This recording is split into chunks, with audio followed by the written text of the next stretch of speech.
12 years of marriage, of love, of shared dreams and struggles. I never once imagined that I would sit here staring at the walls of an empty house, trying to process the betrayal that shattered everything I believed in. It started like any other evening.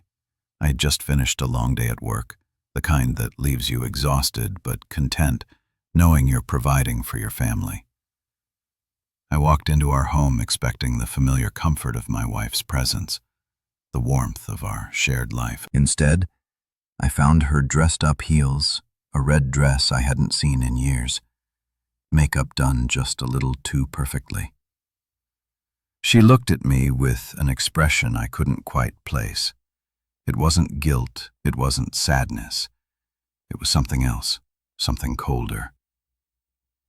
"I have plans tonight," she said casually, grabbing her purse. I frowned.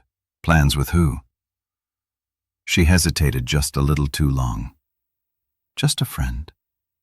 That was the moment my stomach twisted. I knew every one of her friends. We had been together for over a decade. There were no secrets between us, or so I thought. Which friend? I pressed my voice even though I could feel the unease crawling up my spine. She sighed as if she were annoyed that I was even asking. "It's just dinner. I'll make it up to you. Later." Her words hit me like a brick wall. Make it up to me later. Like this was a Misa appointment, not a blatant slap in the face to everything we built together. "Are you seriously going on a date?" I finally asked, my voice quieter now, the weight of reality settling on my chest. She laughed, but it was hollow.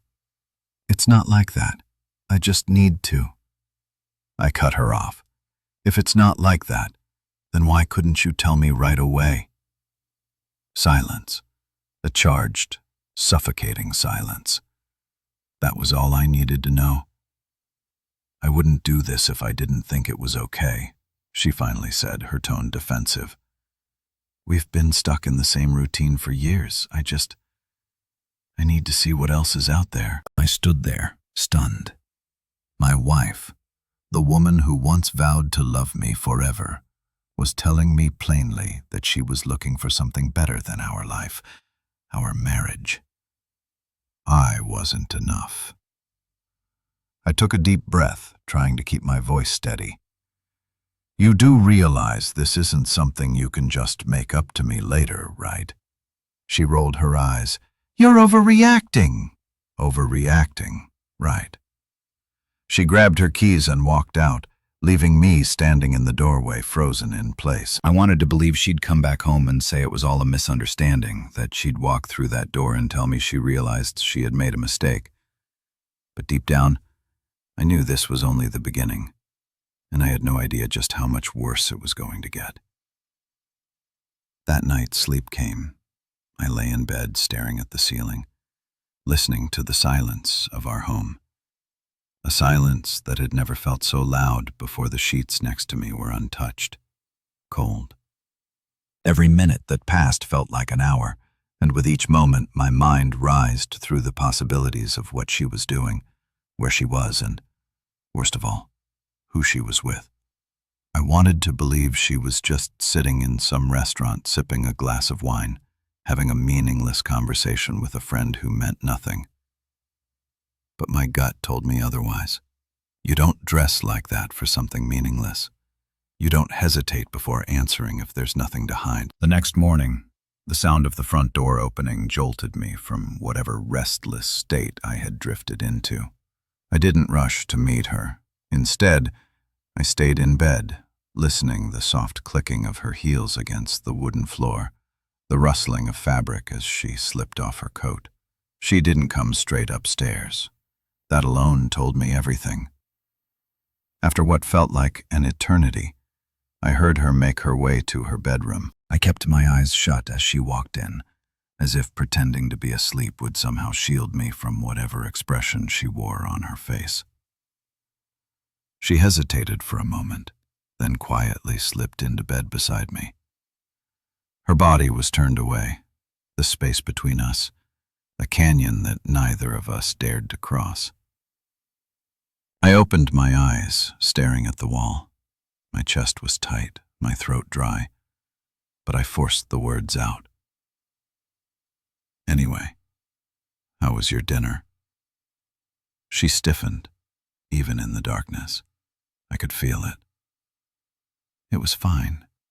Her voice was quiet, almost careful, as if she were afraid that saying too much would unravel whatever story she had prepared. I turned onto my side, finally facing her. Where did you go? A beat of silence. The bistro on Fifth. A lie. I knew it before she even said it.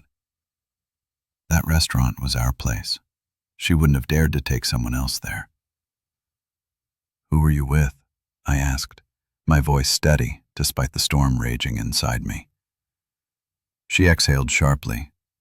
Why are you doing this? Doing what?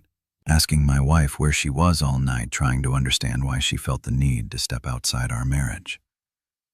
I didn't answer. Instead, I waited. She sighed, finally rolling over to face me. Look, I know this is hard for you to understand, but I just needed to do something for myself. That doesn't mean I don't love you. I let out a bitter laugh before I could stop. Myself? You don't go on dates with other men when you love your husband. Her jaw clenched. It wasn't a date. You keep saying that, but you're not telling me what it was. She looked away, biting her lip as if debating whether or not she owed me the truth. I just needed to talk to someone. Talk. That was what she was calling it. I sat up, running a hand through my hair, so if I called the restaurant, they'd tell me you were there. Her breath hitched, just slightly, but enough. You're being paranoid, she said quickly, too quickly. I stared at her, at the woman I had spent over a decade loving, and realized I didn't recognize her anymore. She wasn't panicked because she felt guilty. She was panicked because I was catching on to her lies for the first time. I saw her clearly. This wasn't a mistake. This wasn't a lapse in Judd J. This was a choice. She had chosen to go out. She had chosen to lie. And now she was choosing to cover her tracks instead of coming clean. I felt something inside me harden. I warned you, I said, my voice eerily calm. I told you this wasn't something you could make up to me. Later, her lips parted slightly, but she didn't speak. I stood up, grabbing my phone from the nightstand. I'm going to find out the truth, whether you tell me or not. For the first time since she walked through that door, real fear flashed in her eyes because she knew whatever came next, she wouldn't be able to talk her way out of it. I didn't sleep after that, not even for a second. I stayed in the living room staring at my phone, my thoughts spiraling in every direction. The weight of her lies pressed down on me like a physical force, suffocating, relentless. I wanted to believe I was overreacting. I wanted to believe this was all in my head, but deep down I knew better. Morning crept in slowly, the first hints of daylight stretching across the sky, but I was already wide awake. I heard the soft creak of the bedroom door upstairs, the hesitant steps of my wife making her way down. When she finally appeared in the doorway, she hesitated, her eyes flicking to me. I didn't speak. She didn't either. The tension between us was thick, a silent standoff that neither of us wanted to break. But I wasn't going to let her off the hook that easily. Finally, she cleared her throat. I was going to make coffee. Do you want some? She was pretending nothing had happened, acting like this was just another day, like I hadn't caught her sneaking back into our bed after an ENT hire night of deception. I set my phone down, leaning forward slightly. You never answered my question last night. She swallowed. What question? I studied her face, every flicker of emotion, every slight hesitation. Where were you? Her fingers curled around the edge of the kitchen counter. I told you I went out to talk to a friend. Which friend? The pause was too long. Just someone from work. Name. She let out a soft, forced laugh. Why are you interrogating me? I didn't flinch because my wife of 12 years went out dressed like she was meeting a lover, disappeared for the entire night, and came home acting like I should just let it go. Her jaw tightened. I don't have to explain myself to you. That. Was it the final crack in the foundation? The words were sharp, decisive in admission, without actually saying the words. I felt something inside me shift, something irreversible. I stood up, slowly, never breaking eye contact. You do if you expect to stay married to me. Her lips parted slightly, caught between anger and panic. Are you threatening me? I shook my head. I'm asking you one last time. Be honest with me, right now. For a split second, I thought she might. I thought I saw a flicker of guilt, of hesitation, of remorse. But it was gone. As quickly as it came, she straightened her expression, hardening. I don't want to fight about this. I need to shower, and just like that, she walked away. I stood frozen in place, my mind racing. She wasn't even trying to come up with a believable excuse anymore. She was shutting me out completely. I grabbed my phone with shaking hands. My heart was hammering in my chest as I opened a private browser and searched the restaurant she had claimed to be at. Within seconds, the reservation line popped up. I tapped the number before I could second-guess myself. A crisp, professional voice answered, "Thank you for calling the bistro on 5th. How can I assist you?" I hesitated for only a second. "Hi, I'm just checking. Was there a reservation under the name Evelyn last night?" A brief pause. "Let me check for you." I clenched my jaw listening to the sound of keys clicking on the other end of the line then. "No, sir. We didn't have a reservation under that name last night." I felt my stomach drow. "Are you sure?" "Yes, sir. No reservation under Evelyn for last night. Can I assist you with anything else?" My mouth was dry. "No, thank you." I ended the call, my entire body going cold. She had lied. Not just misled me, not just twisted the truth. She had boldly lied, knowing I might find out, knowing she was playing with fire. I stared at the phone in my hands, my fingers tightening around it. The trust. One had spent 12 years believing and had crumbled in a matter of hours. And I wasn't sure if there was any way to fix it. When she came back downstairs, freshly showered, she had a towel wrapped around her head, her expression unreadable. She stopped when she saw me, probably expecting me to have cooled down. I didn't say anything, and just held up my phone. I called. Her face barely flickered, but I saw the tiny shift in her eyes, the slight widening the way her shoulders tensed. "I don't know what you're talking about," she said quickly. I let out of breath, shaking my head. "You weren't at the restaurant." Silence. Then she laughed. It was forced, nervous. "Wow, you actually called." I didn't respond.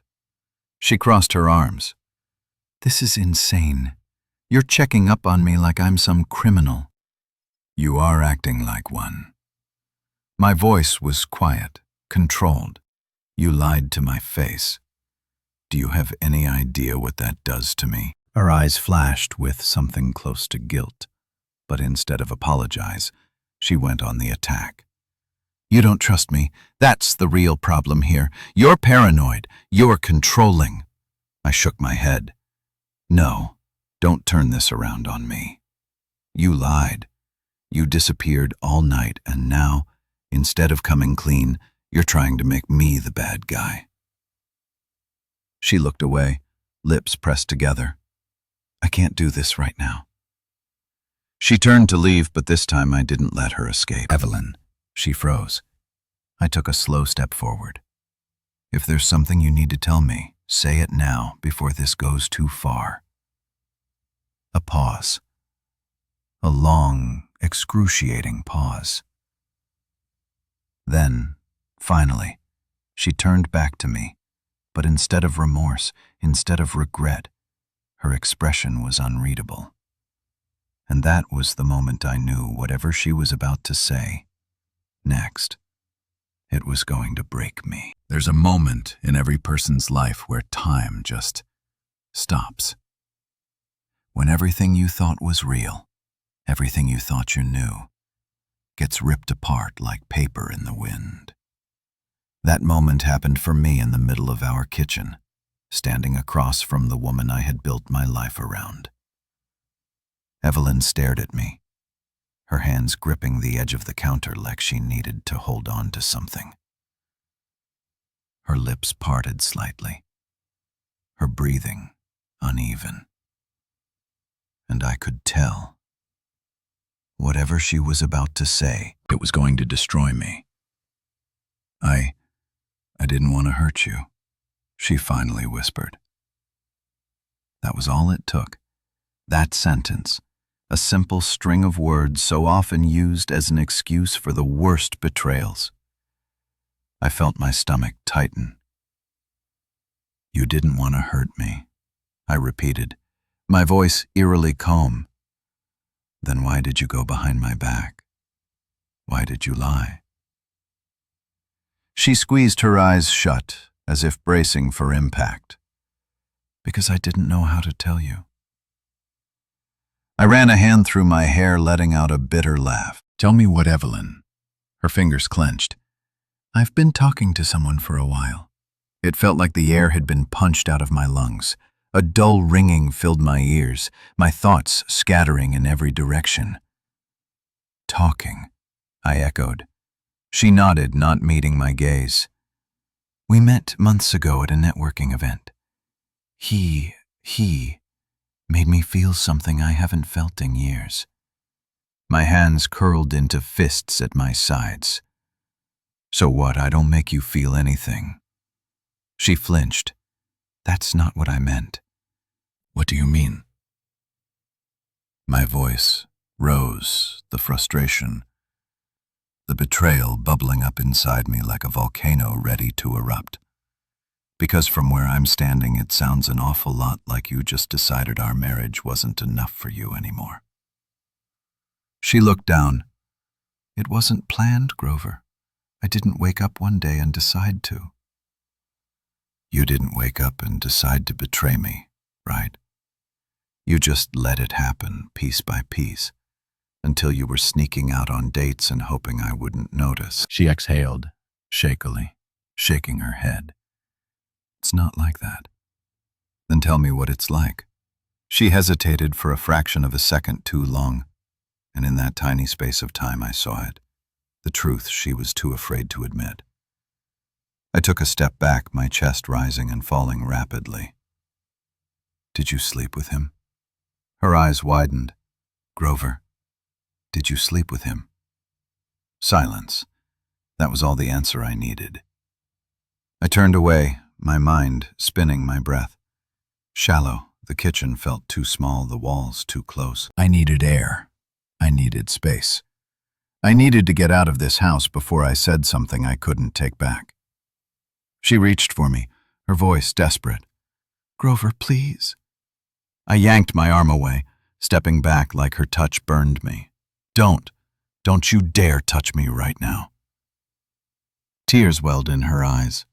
I never wanted to hurt you. I let out a sharp, humorless laugh. Well, congratulations, Evelyn. You failed. She covered her face with her hands, her shoulders shaking. I wanted to feel something, anger, rage, hate, but all I felt was numb, like the part of me that still believed in her had been ripped out, leaving nothing but an empty space behind. I turned and walked toward the front door. Where are you going? She called after me, panic creeping into her voice. I paused for half a second. I don't know. And then I walked out. I didn't get in my car. I didn't even grab my keys, and just walked past the driveway, past the neighbor's house, past the street, where we used to take evening strolls together. The world around me blurred my thoughts, a tangled mess of pain and disbelief. How had it come to this? How had the woman I built my life was turned into someone I couldn't even look at? I should have seen the signs, the distance between us, the coldness in her voice. Some nights, the way she started dressing differently, caring more about her appearance. I had chalked it up to stress, to work, to life getting in the way. But it was him, some nameless, faceless man, who had walked into her life and decided my wife was his for the taking. And the worst part? She let him. I walked until my legs ached, until the sky started to darken. The realization hit me like a truck. There was no going back from this. Even if she begged for forgiveness, even if she swore, it meant nothing. Because the truth was simple. She had already chosen him. I don't know how long I walked that night. Maybe hours, maybe days, in some mental sense, because time didn't feel real anymore. My feet kept moving, my thoughts kept spiraling, and the weight in my chest wouldn't let up. Everything felt off, like I had stepped into someone else's life, some other purse bastard's nightmare. I kept replaying it in my head, her hesitation, the way she flinched at my questions, the way her eyes darted to the floor when I asked if she had slept with him. Silence is an answer, and hers had been deafening by the time I made it back home. The house was dark. It was late, but I had no idea how late. I didn't check my phone. I barely remembered leaving without it. My mind was too cluttered with the weight of everything to care. As I stepped inside, the air was thick, like something had shifted. While I was gone, the kitchen light was still on, casting a dim glow across the hardwood floor. She was sitting at the table, her hands wrapped around a mug of untouched tea. When she saw me, her expression wavered between relief and fear.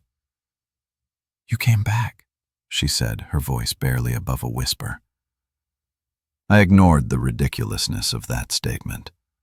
Where else was I supposed to go? It was still my home, or at least it had been. I stood in the doorway looking at her, really looking at her. The same woman I had spent over a decade with, shared countless memories with, built a life with, and yet, sitting there under the dull kitchen light, she felt like a stranger. She exhaled shakily. "I thought you weren't coming back." I let out a humorless chuckle, running a hand down my face. "You really thought I'd just disappear?" She looked down. "I don't know that." Answer stung more than I wanted to admit. I pulled out a chair but didn't sit. I leaned against it instead, keeping my distance. "Are you ready to tell me the truth now?" She tensed. "I know lies, Evelyn." I cut her off, my voice sharper than I intended. "I already caught you in one.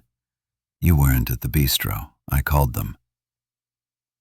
Her eyes widened just slightly before she masked it with faint annoyance. "You called them." I scoffed. "That's what you're upset about, that I checked." She pressed her lips together, looking away. I could see the gears turning in her head, scrambling for something to say that wouldn't sound like another lie. I let the silence hang between us. Then, finally, she sighed. I was with him there. It was the admission. I didn't react, even though my whole body screamed for one. "For how long?" I asked, my voice steady. She swallowed. "A few months." I closed my eyes briefly, inhaling through my nose. A few months. That meant this wasn't some spur-of-the-moment mistake. This wasn't a drunken lapse in judgment or a one-time slip. This was calculated. This was thought out. This was a second life. She had been living behind my back. I let out of breath. "So when were you planning on telling? Telling me?" She hesitated. I wasn't. That broke me more than anything. I let out a short, bitter laugh. Well, so you were just going to keep sneaking around hoping I'd never find out. She shifted uncomfortably. I didn't want to hurt you. I snapped my head toward her. You didn't want to hurt me. I repeated, disbelief dripping from every word.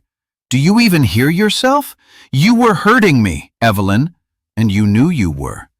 Every single time you met him, every time you lied to my face, every time you came home and acted like nothing was wrong.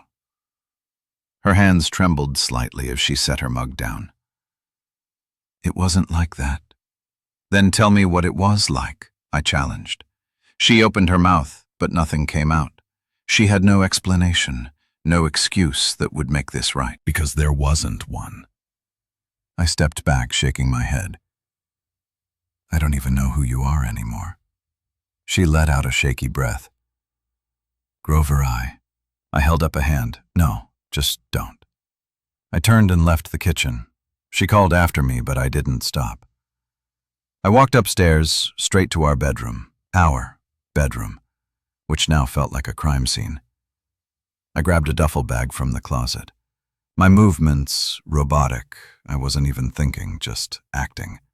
Stuffing clothes inside, grabbing essentials. My mind was fogged over with exhaustion and raw, unfiltered emotion.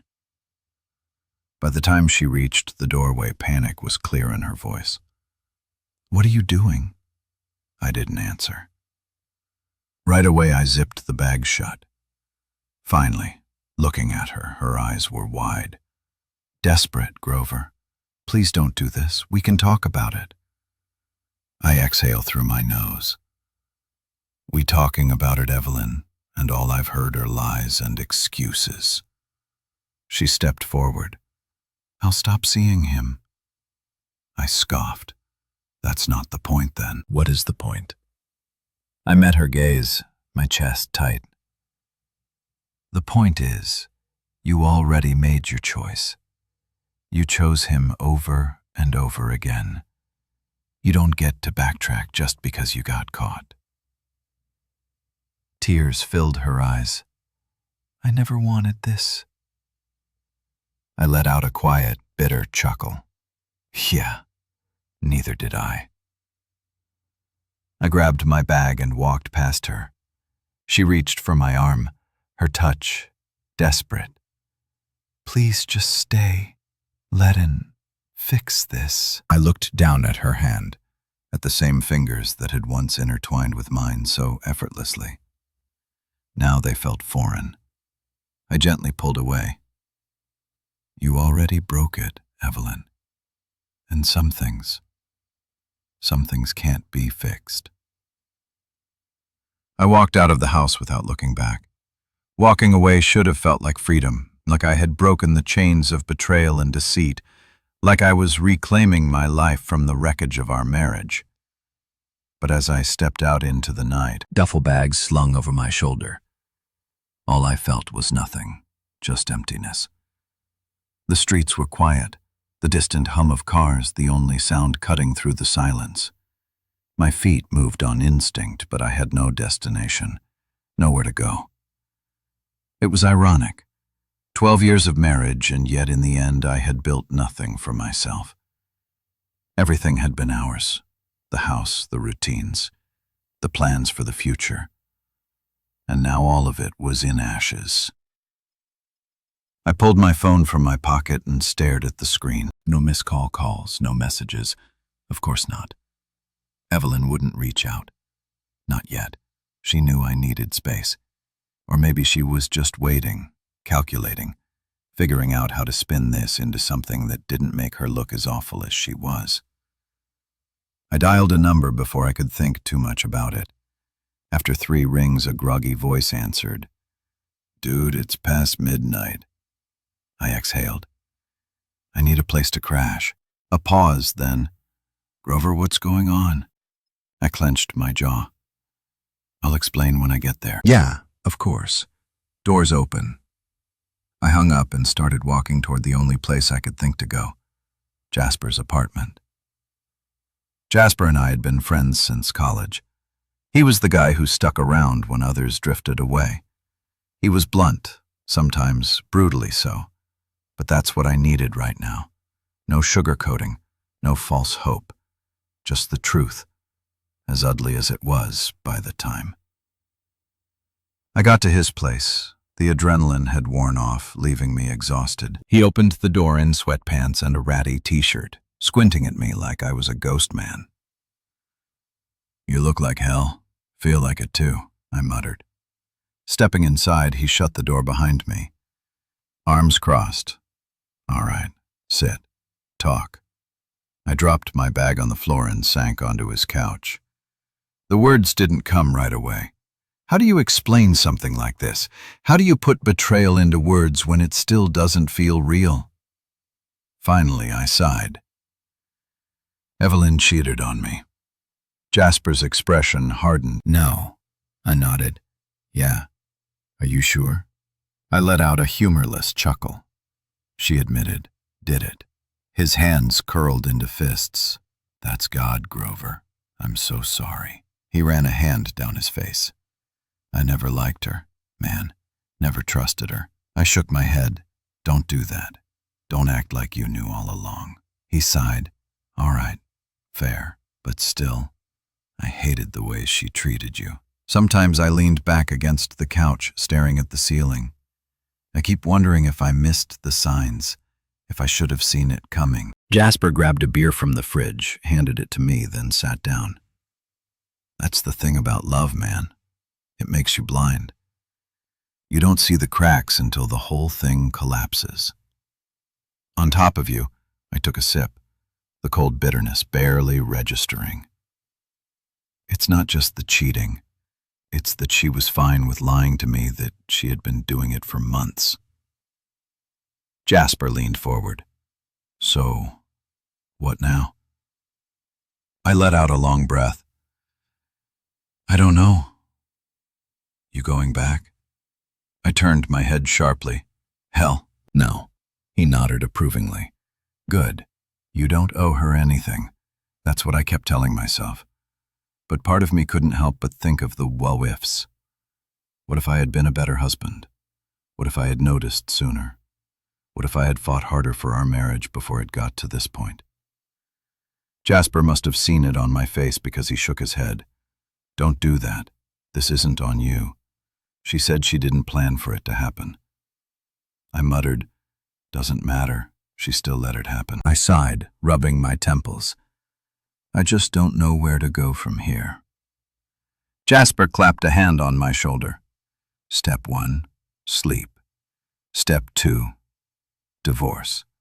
I let out a dry laugh. "That easy, huh?" "Look, I know it's not simple, but what's the alternative? You stay married to someone who already picked someone else over you." I hated how much sense he made.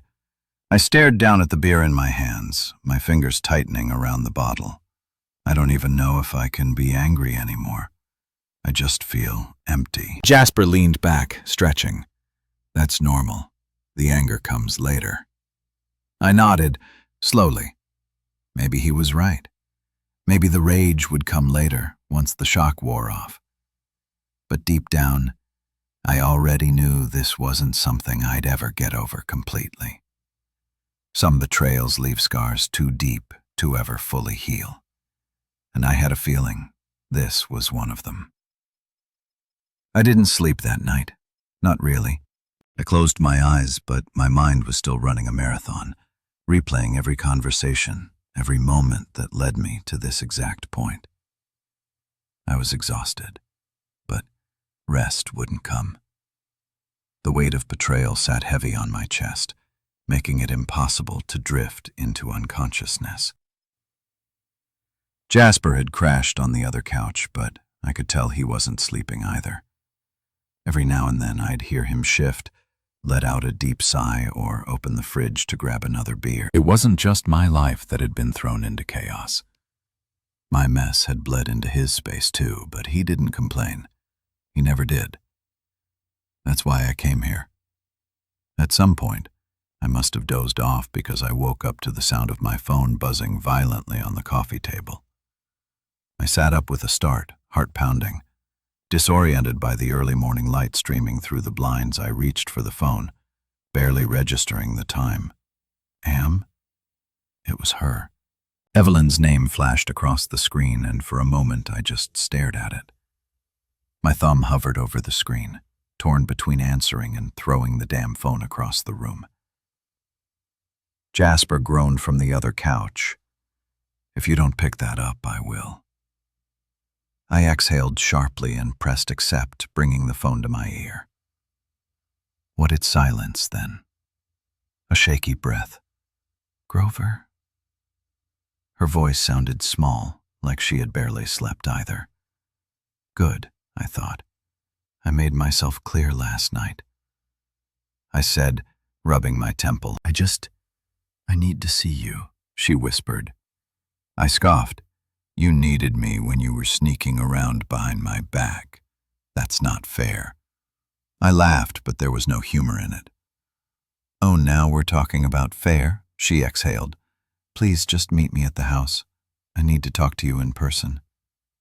I hesitated. Every instinct told me to hang up, to cut her off completely, to let her sit in the mess she created. But a small, pathetic part of me still wanted answers.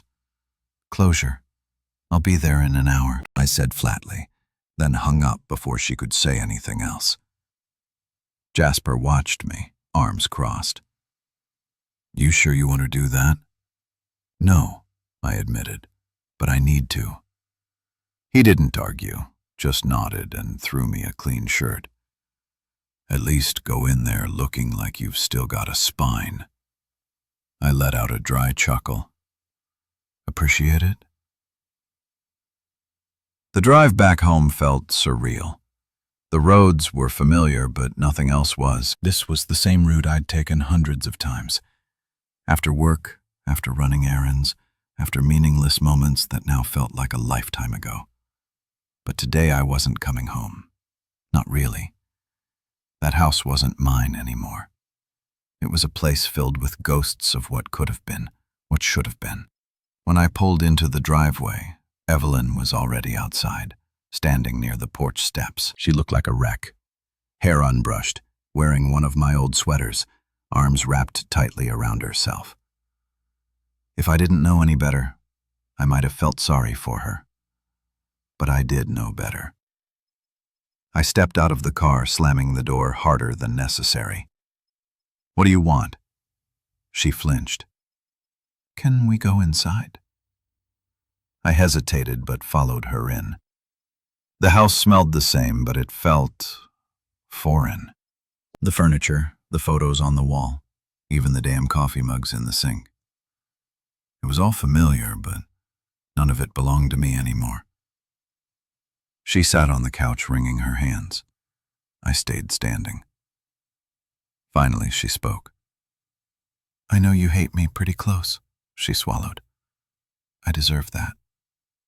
I crossed my arms then. Why am I here? Her eyes met mine, and for the first time I saw something I hadn't before. Guilt. Real guilt. Not the kind you fake when you're caught, but the kind that comes when you realize you've ruined something you can never get back. I messed up, she admitted. I lost sight of what we had, and I don't expect you to forgive me, but I need you to know that I never wanted to lose you. I clenched my jaw. You didn't lose me. You threw me away. Tears welled in her eyes, but I didn't care, not anymore. I don't know why I did it, she whispered. Because you wanted to. I said bluntly, because whatever you were getting from him felt better than being faithful to me. She shook her head. It wasn't like that. Then tell me what it was like, Evelyn. My voice cracked with something raw.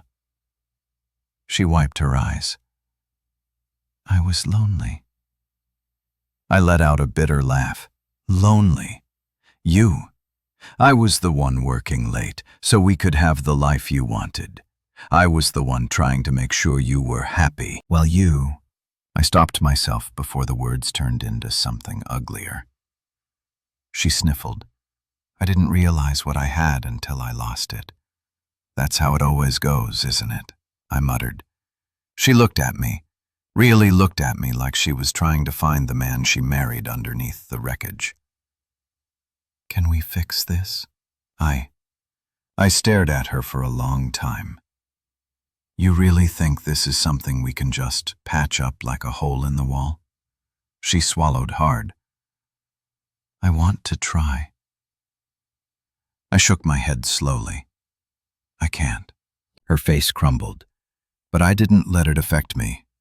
I took a deep breath, exhaling through my nose. I want a divorce. The words hung between us, heavy, final. She opened her mouth, but no sound came out, just silent devastation. I turned, walking toward the door. You can have the house, I said over my shoulder, but you don't get me, not anymore.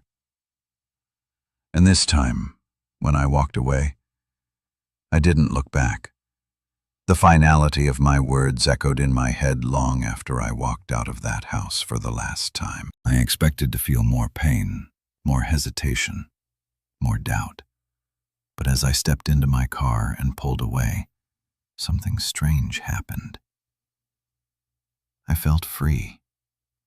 Not in the reckless, impulsive way people talk about when they make a terrible decision.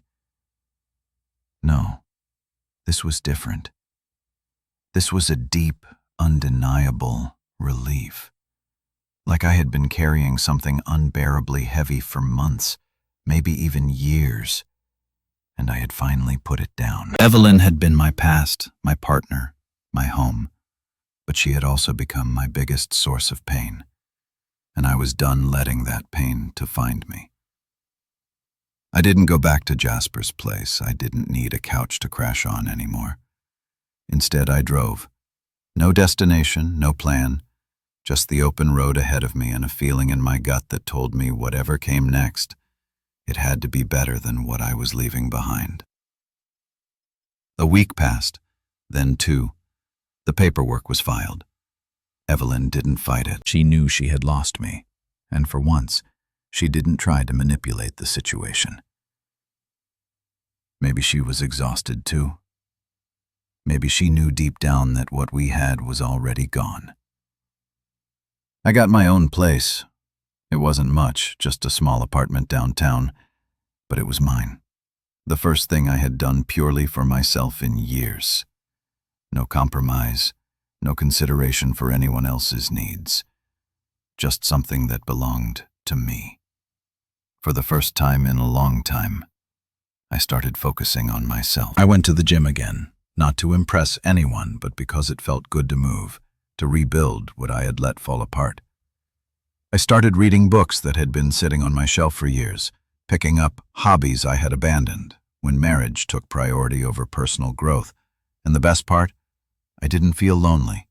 I had been lonelier in that marriage than I ever was sitting in my new apartment with a book and a quiet mind. One evening, about a month after I left, I found myself sitting in a cafe watching the world go by. I had always been too busy, too preoccupied to really see things before. But now, I noticed everything. The way the sunset reflected off the windows. The way people laughed over their coffee. The way life just kept moving, even when you thought it would stop. That's when I met her.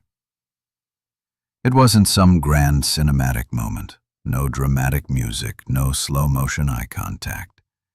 Just a simple exchange. She asked if she could borrow the chair at my table. I nodded, she smiled, and somehow that small, unassuming moment became the start of something I never saw coming. Her name was Lillian. She was kind in a way that felt genuine, not performative. She didn't need to be the center of attention. She just was. And when we talked, it wasn't forced, wasn't calculated. It was easy. We spent hours in that cafe, laughing about nothing and everything, and for the first time in a long time, I wasn't thinking about Evelyn. I wasn't thinking about the trail, about what I had lost, about what had been taken from me. I was thinking about right now, and that's when I knew I wasn't broken anymore. I had survived the worst of it, and I was finally ready to move forward, not just away from my past, but towards something new.